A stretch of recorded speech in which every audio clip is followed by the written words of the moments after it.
Dans le parcours de l'année 2024, nous avons perdu des compagnons de route qui sont retournés auprès du Seigneur.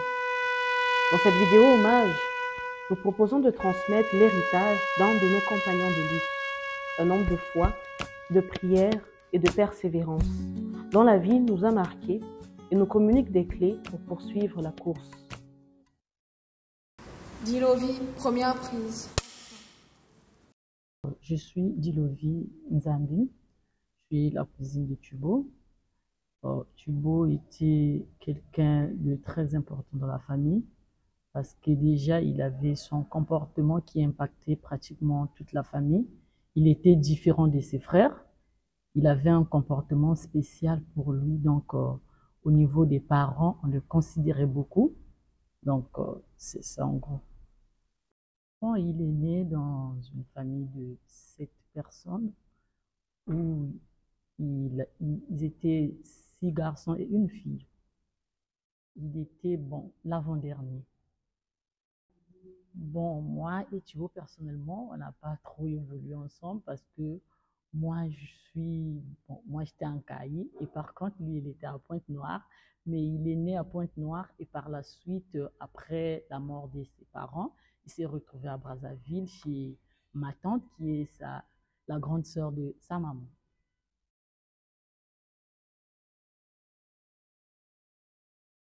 Non, après il est arrivé à Pointe-Noire, il était en CE1 parce il a fait CE2 à Brazzaville. Après, c'est là où il a fait le bac. Une fois, quand il avait le bac, il est parti en Chine. Et la Chine, après, il s'est retrouvé ici au Maroc.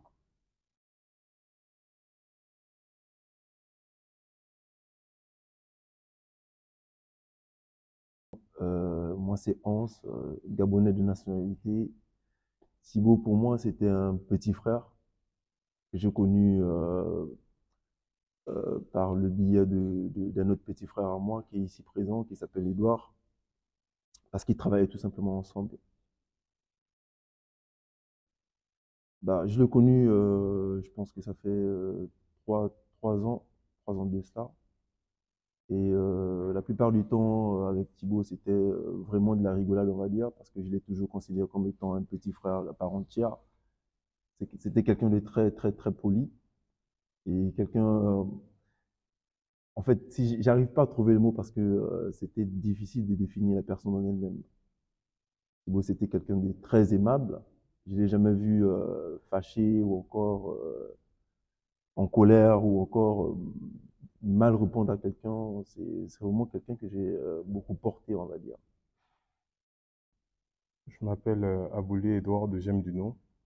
Thibaut était d'abord un collègue, ensuite un ami et enfin un frère. Pour ne pas essayer de dire tout et n'importe quoi, on était plus dans l'apprentissage. J'ai beaucoup appris de lui et lui, il a beaucoup appris de moi. C'est-à-dire que c'était une personne avec qui on discutait beaucoup. On discutait beaucoup, on échangeait sur plusieurs sujets. Le foot. Alors, par contre, Arsenal, je dirais pas Arsenal, mais par contre le Real Madrid, parce que je suis également fan du Real Madrid. Donc, du coup, quand on parlait de foot, tout le temps, c'était toujours lié au Real Madrid. Donc, en réalité, c'était ça. Mais après, on s'emmerdait un tout petit peu. Comme je vous le disais tantôt, tout à l'heure, c'était quelqu'un de très, très, très simple. Et puis, voilà, quoi. Mais moi, c'est Hugues et je suis un ami à Thibaut. Et pour moi, c'était quelqu'un d'exceptionnel. On a travaillé dans un call center, si vous voulez, dans un domaine d'assurance, santé, effectivement. Et pendant, je dirais, 1 an et demi. Après, on s'est séparés dans le sens où il est allé ailleurs. Moi, je suis allé ailleurs aussi. Je suis pasteur Jessica Mariano. Je suis le second pasteur et à la paroisse de l'EM Rabat. Je sers auprès de pasteur Camille, qui est le pasteur principal de cette église. Et concernant Thibaut, c'était un paroissien de notre église. C'était aussi un frère, en tout cas un frère qui servait dans la commission de l'intercession et également au niveau de la jeunesse. Il était assez impliqué. C'est vraiment quelqu'un qui était très proche des autres jeunes autour de lui. Je l'ai particulièrement découvert un peu plus, c'est lorsque nous devions remettre sur pied la cellule de Kébibat. Et c'est comme ça que lors des études bibliques, il y avait un partage, un temps de témoignage et tout. Et c'est comme ça que j'en ai appris un peu plus sur son témoignage, notamment quand il était en Chine. Et j'ai vu que voilà, il avait un parcours assez édifiant quand même par rapport à la foi. Il était ferme dans sa foi. Il ne se cachait pas. Vous savez, on est dans un pays musulman et il y a des gens qui ont du mal à assumer leur appartenance religieuse. Du coup, lui, il assumait clairement, que ce soit au boulot, que ce soit avec des amis, peu importe l'endroit dans lequel il se trouvait, il assumait sa foi et il la partageait. C'est-à-dire que, comme les autres ont pu le dire, il n'était pas brusque, mais il essayait tant bien que mal de partager, de nous faire comprendre la Bible. Il y avait ce moment-là, on en parlait souvent de la Bible, et même dans la famille, il ne cessait pas d'enseigner les autres, faire discuter un peu avec les mamans, oui. Il enseignait tout le monde, même si quand il était ici, souvent avec maman au téléphone, il en parle de la Bible, il enseignait, voilà. Mais moi, il m'a édifié, il m'a enseigné à plusieurs reprises, voilà, et surtout ici au Maroc. En ce qui concerne la religion, on n'en a vraiment pas vraiment parlé. C'est pas quelqu'un qui te forçait à, à te joindre à sa religion. C'est quelqu'un qui la vivait simplement. Voilà, qu'on n'a vraiment jamais parlé, on va dire, en tant que tel de la religion. Mais ce que je peux dire, c'est qu'en toute honnêteté, la religion a quand même été quelque chose de très important pour lui parce que ça a eu un impact positif sur sa personne, d'où son comportement. Avec Thibaut, en 2021, après le Covid, il était pas loin. Évidemment, moi, on était dans la même avenue. Et pendant les pauses, il venait souvent avec Edouard. On parlait souvent du mariage, hein, connaître une femme avant le mariage ou après. J'étais quelqu'un qui écoutait souvent un homme de Dieu qui est ivoirien. Je peux citer Gédéon de la Tchétchouva. Et là, il était déjà ici, je peux dire. Donc, du coup, on avait souvent ce sujet-là, parce que moi, je voulais bien lui sortir de ses gants, voilà, en le contredisant de temps en temps. Et ça a duré quasiment 2-3 semaines, je crois bien, 3 semaines de débat, en quelque sorte. Et ce qui est intéressant, c'est que il venait pendant ma pause m'attendre, ils étaient avec Edouard, et dès que je descendais de ma pause, on commençait le sujet. Ça y est, on reprenait. Jusqu'à ce que la pause se termine, on va se promener sur Agdal, bon, là où on travaillait, le quartier, et ainsi de suite. Pendant 3 semaines, c'était un peu ça en gros l'anecdote. Donc c'est pour dire que il lâchait pas. C'était quelqu'un qui pouvait pas te dire officiellement que, ben écoute, j'aimerais bien que tu nous rejoignes, ou encore que tu rejoignes ma foi, ou encore en quelque sorte, ou là où est-ce que je prie. Mais il voulait te convaincre en quelque sorte, mais pas en te contredisant automatiquement. Mais il laissait couler les choses d'abord, et en retour connaître le fond, ton fond, ce que tu vas sortir, ce qu'il va aussi avoir pour rebondir sur certains sujets qu'on discutait, surtout concernant la foi.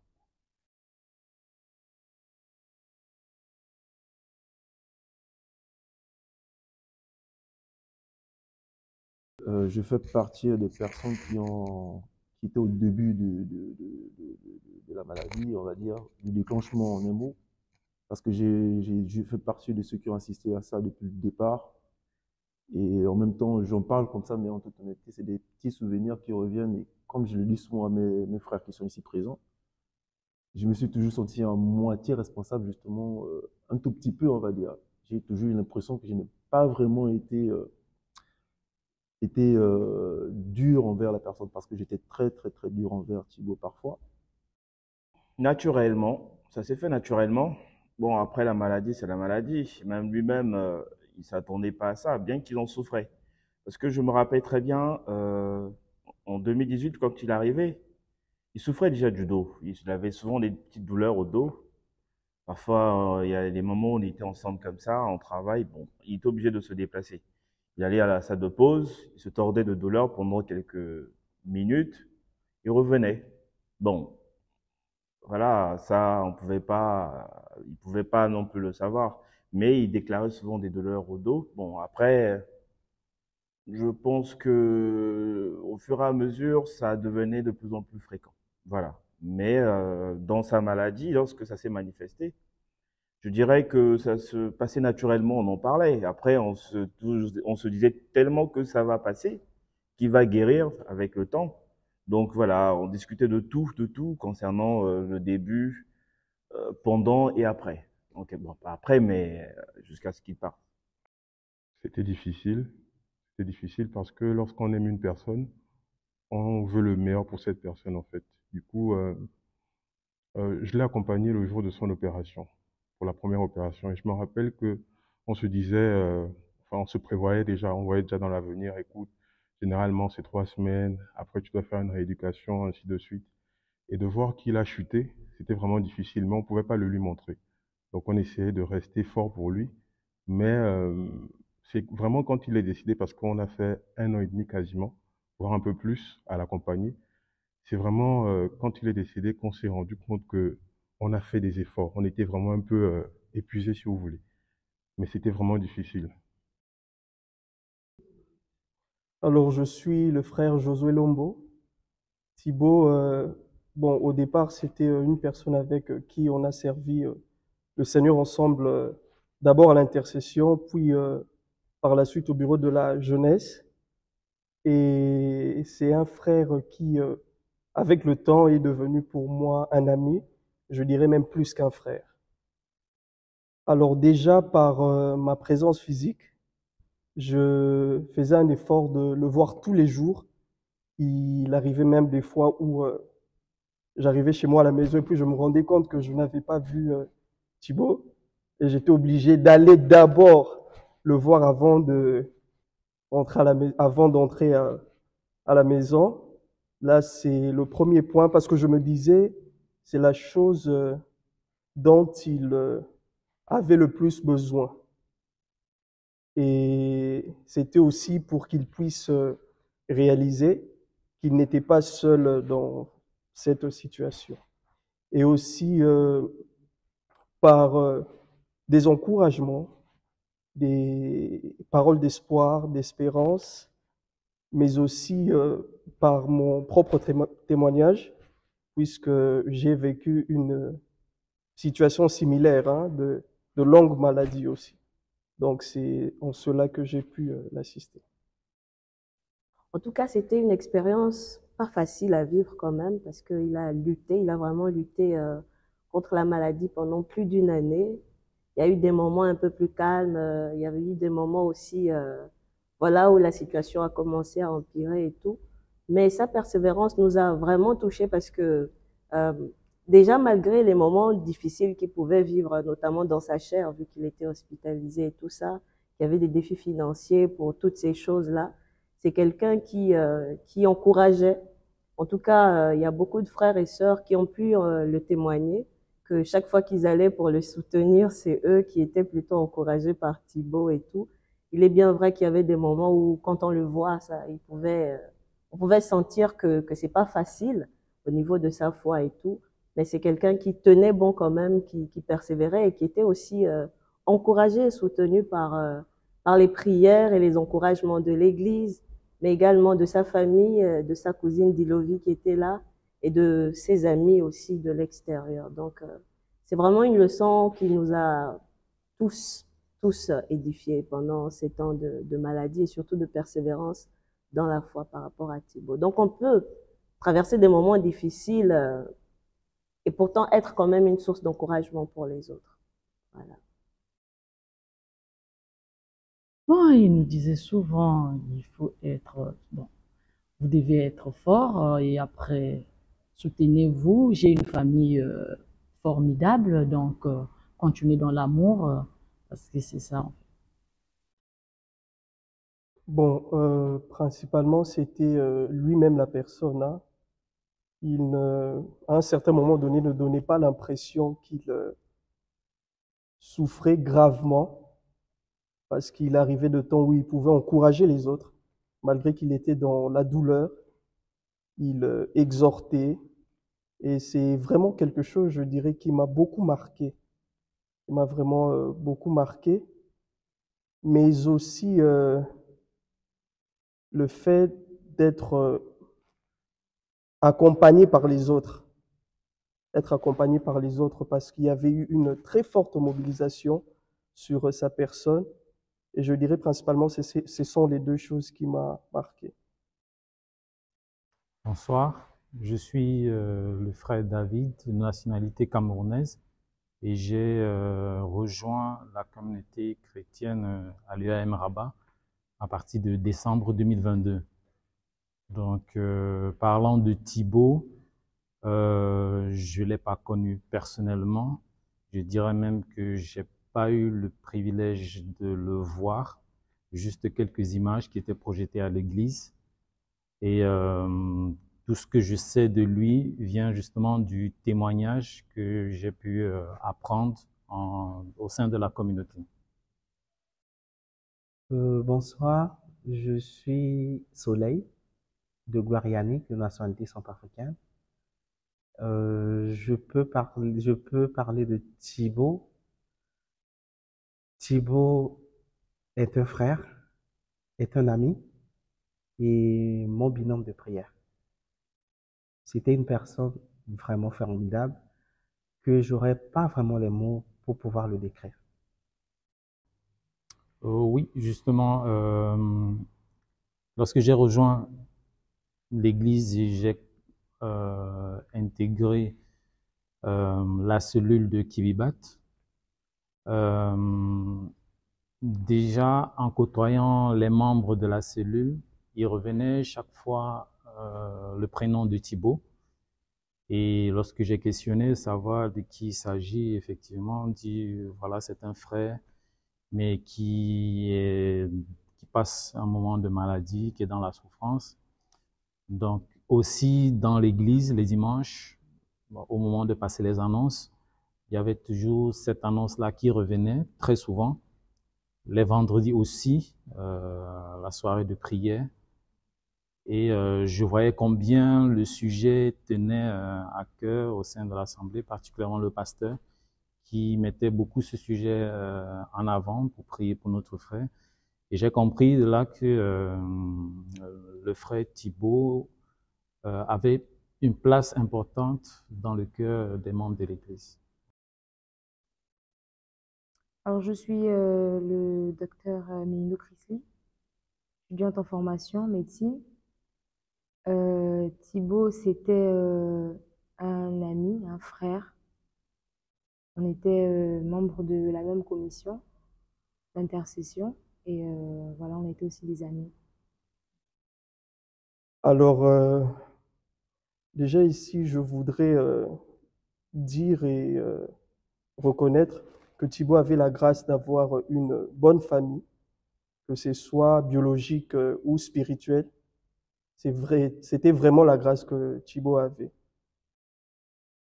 Personnellement, je dirais que le témoignage de Thibaut et l'épreuve par laquelle il est passé, la mobilisation des membres de l'Église, l'empathie que peuvent avoir les différentes personnes que je voyais à l'œuvre se mobiliser pour l'accompagner et tout. Tout ceci a permis de renforcer en moi cette confiance au sein de l'Église, savoir que ici c'est vraiment une famille et qu'on se soutient. Et ce que je peux noter justement comme vertu particulière, c'est la solidarité et la charité, vraiment le don de soi. J'ai été témoin à plusieurs reprises, surtout en fin d'études bibliques, les mardis soirs, très tard. Il y avait notre frère Josué qui était notre vice-respo à ce moment-là. Là, nous sommes durant l'année 2023 et c'est lui quelquefois qui était chargé de lui ramener les couvertures très tard le soir. Et donc, ça montrait bien le sacrifice, voilà, et que aucun effort n'était ménagé pour venir en aide à notre frère. Tout ceci m'a beaucoup impacté dans ma foi personnellement, et savoir que dans une église aussi multiculturelle que ça peut être, il y a ce lien de solidarité qui nous unit en Christ. Et c'est ces vertus-là qui m'ont beaucoup conforté dans ma foi et ancré justement mon attachement à l'église, au sein de la paroisse EAM Rabat. Voilà. Alors, c'était très difficile parce que, étant dans le domaine, on voit souvent des personnes avec des longues maladies ou voilà, qui n'ont pas forcément de lien propre avec nous. Et une fois que ça touche une personne qui est proche de vous, tout shift en fait dans vos têtes. Vous commencez à vous poser des questions, vous commencez à chercher à faire quand même plus que ce que vous avez l'habitude de faire parce que vous voulez pas voir cette personne durer dans la douleur, dans la souffrance dans laquelle elle se trouve. Tu as commencé avec un coucou, sista, je vais me faire hospitaliser pour juste une petite opération, je serai debout dans 3-4 semaines et voilà, et après je vois que ça dure, ça ne va pas, je me sens pas bien après l'opération et j'arrive.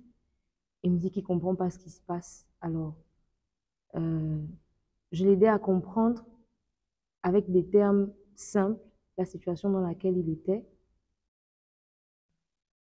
Bon, je ne sais pas comment expliquer. Au début, j'avais remarqué qu'il avait des taches sur son corps et je posais des questions pour savoir d'où viennent ces taches, ainsi de suite. Et il me disait que à l'hôpital, on lui disait que c'était l'effet de calcaire. Et chaque mois, je voyais ces signes-là et je me doutais. Il y avait quelque chose qui me disait que quelque chose n'allait pas et je lui avais suggéré de consulter et de voir la suite. Et c'est par la suite qu'il m'avait dit qu'il devait subir une opération avec le temps et c'était vraiment difficile. La partie où je savais que tout allait mal, c'est lorsque on était à l'hôpital, on a ramené le résultat de son examen. Et là, il a ouvert le résultat, il commençait à lire et j'avais vu son visage, quelque chose n'allait pas.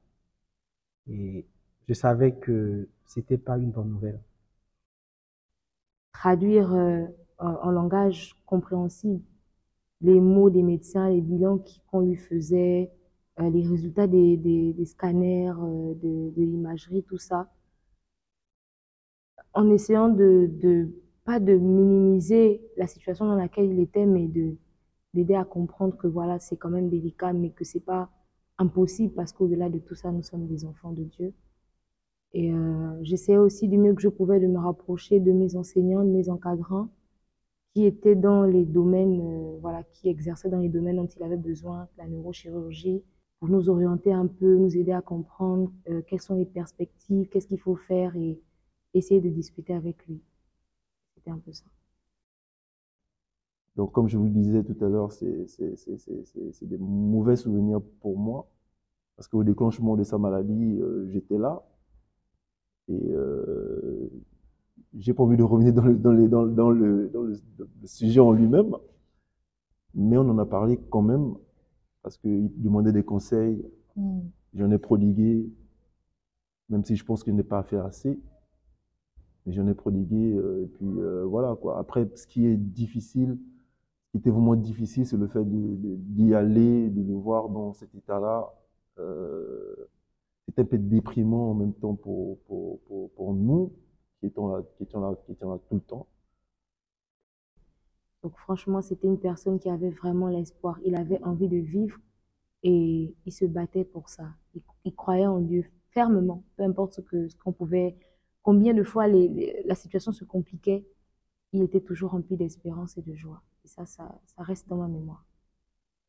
Dès que j'arrive, il me demandait de chanter un chant qu'il aimait.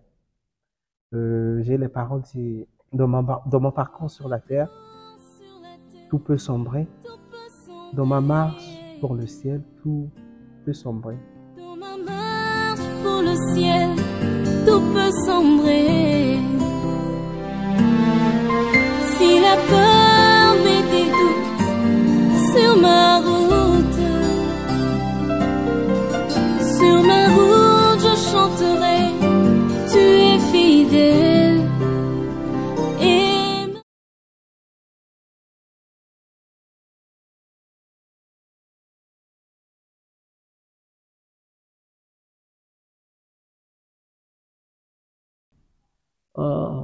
Le jour que Thibaut est parti, ça m'avait fait mal, mais j'étais déjà affectée au moins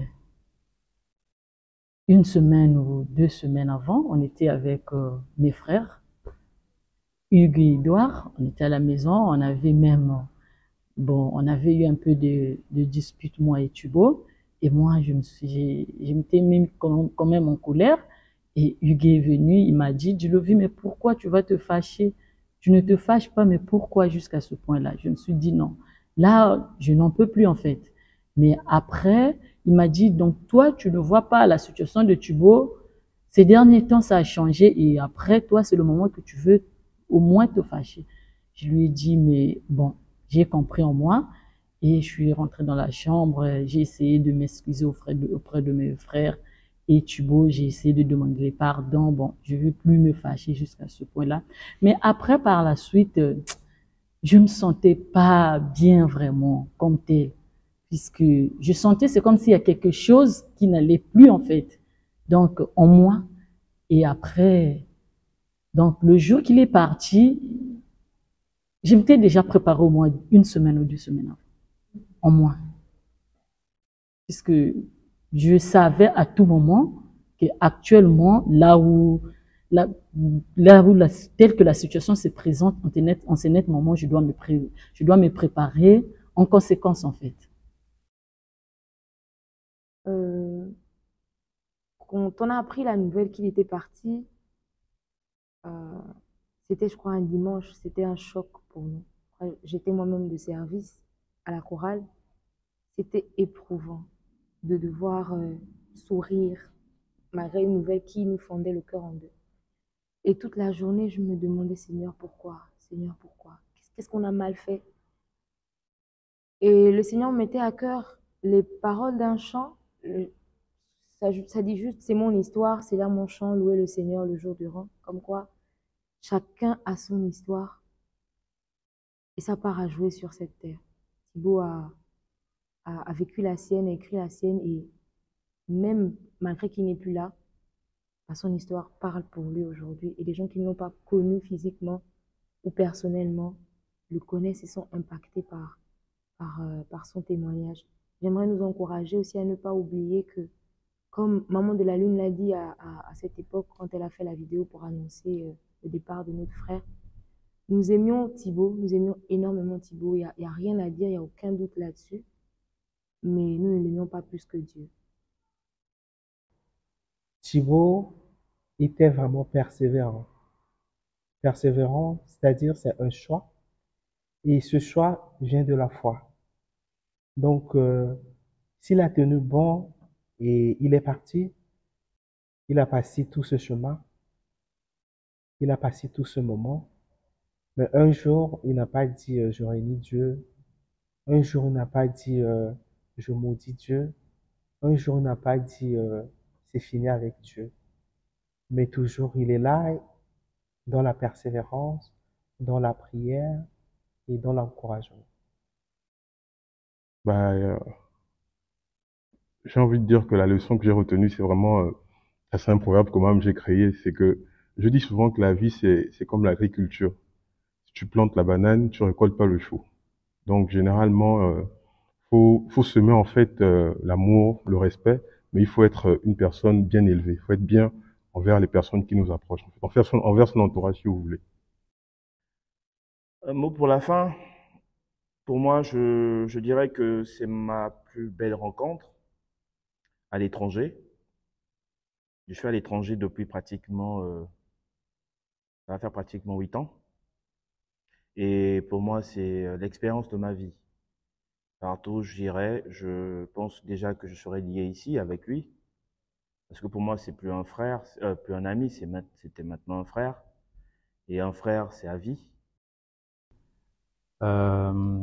L'expérience Thibaut, si je peux employer ce terme-là,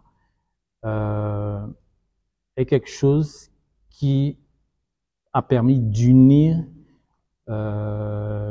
plusieurs personnes, sensibilités, et tout ceci fait en sorte que pour quelqu'un, peut-être pas à ce moment-là, mais pour des nouveaux membres adhérents à l'Église, ce témoignage vivant qui continue, et je l'espère encore, va pouvoir communiquer à plusieurs personnes ce sens de la solidarité et la charité. Il faut toujours dans la vie, si je peux dire, garder espoir que lorsque on est lié par la foi, dans le cas espèce, en Christ, savoir qu'on peut compter sur les autres. Et c'est vraiment ça que j'aimerais mettre en avant, cette solidarité et cette charité. Et comme mot de la fin, moi j'aimerais par contre dire un remerciement. J'aimerais m'adresser principalement à l'Église. J'aimerais m'adresser principalement à l'Église qui s'est fortement mobilisée. Je me souviens d'une fois où le frère a eu à faire une crise. C'était très tard la nuit, nous étions avec le docteur Francine et on a appelé les responsables de l'Église. Il y a le pasteur et l'ancien président du CP de cette époque, le président Jean-Louis, qui nous avait rejoints à minuit. Et nous avons pu faire ce qu'il fallait faire. Et nous sommes séparés à 4 heures du matin, alors que le pasteur, c'était un samedi, alors que le pasteur devait prêcher le dimanche. Et une chose est sûre, Dieu n'est pas injuste. Il a vu l'engagement de tout un chacun et ma prière est que le Seigneur se souvienne de son Église. Amen. L'issue fatale, c'est la mort, bien évidemment, après la maladie, une longue maladie. Et c'est pas toujours évident, surtout lorsqu'on a prié et qu'il y a eu aussi le côté de la science, la médecine. C'est pas toujours évident. Mais pour nous, en tant que chrétiens, c'est pas une fatalité. Déjà dans le sens où déjà la mort fait partie de la vie d'une certaine façon sur la terre. Et la meilleure manière de pouvoir s'en sortir, commencer à se relever de cela, c'est déjà d'accepter le deuil, d'accepter la mort. Mais en tant que chrétien, c'est pas une finalité. Nous avons cette espérance de la vie après la mort, donc d'une vie supérieure à cette étape de la mort que nous pouvons connaître sur la terre. Et c'est vrai que pendant chaque fois que j'allais rendre visite à Thibaut, que je l'encourageais au téléphone, on priait, je lui disais, t'inquiète, bientôt tu vas te lever, et puis on va se réjouir de ça, etc. Ce sera du passé et tout. Et c'est vrai que ça ne s'est certes pas passé de cette manière-là, selon notre pensée humaine sur la terre, mais nous croyons que, avec cette espérance que nous avons dans le Christ, qui est plus fort que la mort, qui est la résurrection et la vie, nous croyons que là où il est actuellement, il peut se mettre sur ses pieds, il est certainement beaucoup plus heureux et nous avons cette espérance que nous nous révérons certainement. Ah, qu'est-ce que je peux dire si ce n'est pas rendre grâce à Dieu? Parce que c'est des moments qui m'ont enseigné énormément. J'ai tiré beaucoup de leçons de la vie. Et je rends grâce à Dieu de m'avoir encore donné des connaissances qui me manquaient en fait. Un mot pour la fin, peut-être une phrase. Il me manque et puis j'espère que de là où il est bien, quoi. Alors un mot pour la fin, concernant notre frère Thibaut en particulier, c'était vraiment une grâce de le connaître. Je crois que le fait de voir l'engouement que nous continuons d'avoir pour lui, même après tous ces mois depuis lesquels il nous a quittés, ça montre à quel point c'était quelqu'un qui a impacté par sa vie. Il est parti très tôt, on peut le dire, mais il a impacté quand même son entourage par sa manière de vivre.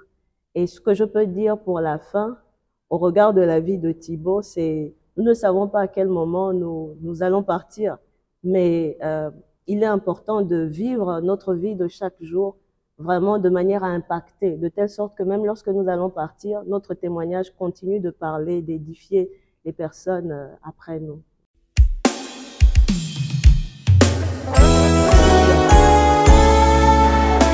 À celui qui m'aime et qui m'a tout donné, je viens chanter à haute voix que je suis à lui et à lui seul pour l'éternité.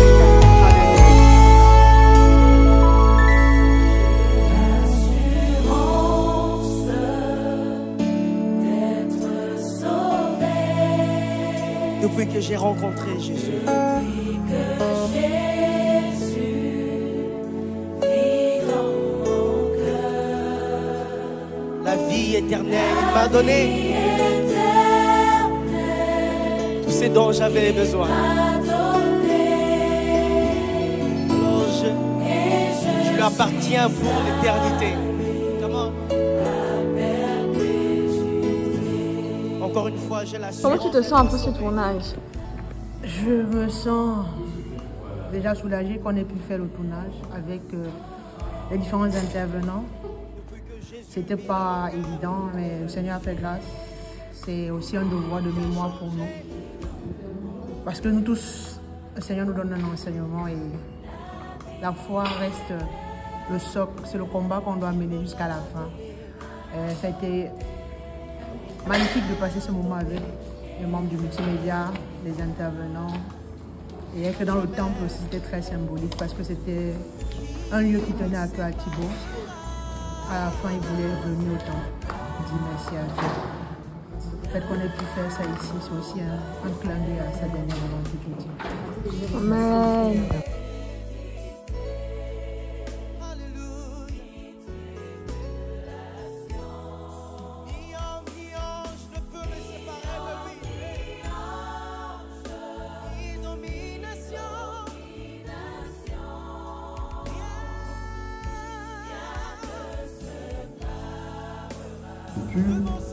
Vous voyez, donc on va commencer par exemple la naissance ou bien l'enfance. On parle de tout ce qui était enfance. Et on va maintenant après parler de... Il est exactement 23h40. Comment te sens-tu après ce long tournage? Je suis fatiguée, émotionnellement et physiquement. Déjà que la journée a été longue, mais ce soir encore, waouh! Fessa, comment tu te sens après ce tournage? Fatiguée. J'espère qu'il reste pour nos amis manger. Amen! Alléluia! Ça tourne. Soleil, le rôle, la direction de production des multimédias, cadreur principal, Chancy, Soleil, le rôle, la scène, chaude et tac. Ça a été un plaisir pour nous de partager ce moment. En même temps, nous nous sommes rappelés de ce que nous avons vécu. Il y a eu plein d'émotions, parfois des moments d'arrêt pour permettre aux gens de pouvoir reprendre, je dirais. Mais par la grâce de Dieu, nous avons pu faire quelque chose et on espère vraiment qu'on sera à la hauteur du témoignage que notre frère nous a laissé. Et puis voilà, on est en équipe et il est presque minuit. Donc c'est comme ça qu'on a fini et on va rentrer. À très bientôt. Et tu veux le tête là? C'est 4 bleus. C'est 4 bleus. Nous t'attendons. Oh, vas-y. C'est dur le petit là, même pas de larmes. Oh là là. 4 Comment ça j'ai déçu? Merci encore pour les prières. Je sais pas si je vais sortir.